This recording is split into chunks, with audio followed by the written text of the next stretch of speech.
Hi there, everyone. I'm Josh Elliott. Terrorism has not now been ruled out in the crash of EgyptAir Flight 804. And just moments ago, Egypt's civil aviation minister said that it's more likely a terror attack is to blame for the incident as opposed to some sort of technical failure. The plane carrying 66 people had been traveling from Paris to Cairo overnight when it disappeared over the Mediterranean Sea. We know the plane swerved sharply before plunging some 22,000 feet.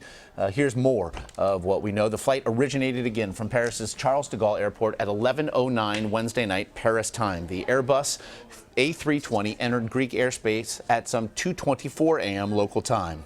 Greek authorities did try to contact the plane at just before 3:30 a.m., 3:27 to be exact, but the pilot and co-pilot did not respond to that request for contact. The plane then disappeared from radar a few minutes later, some 10 miles within Egyptian airspace. Among those on the flight were 30 Egyptians, 15 French nationals, one British citizen and one Belgian. No Americans were on board. We have canvassed the scene, and we begin today with CBS News correspondent Holly Williams now, who joins us on the phone from Cairo. And Holly, again, you just spoke with Egypt's civil aviation minister following that press conference. What did he say was the cause?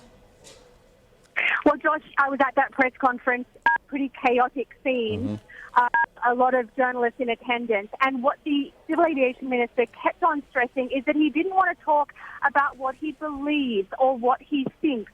He wants to deal in facts, and he stressed that at this point, they simply don't know what happened to this airplane that was apparently downed in the Mediterranean. But I spoke with him after the press conference, and he said quite frankly that terrorism is the most likely cause of this incident. And remember that this follows close on the heels of two other incidents. Back in October last year, a Russian passenger jet was downed in Egypt, killing 217 passengers and 7 crew members. ISIS claimed responsibility for that incident, and the Egyptian president said that it was terror-related. And then in March, an Egyptian man was able to hijack an EgyptAir passenger plane, forcing it to land in Cyprus, although it later turned out that his suicide belt was a fake. What is the incident then at this initial stage, I realize, in the investigation suggest regarding Egyptian aviation security? Well, I asked the civil aviation minister that very question. I asked him whether this raises problems or questions about security with Egyptian airlines and Egyptian airports. And he said very clearly that it does not. And he also stressed that he thinks there is no connection whatsoever between this incident and the incident back in October, and then also the one in March.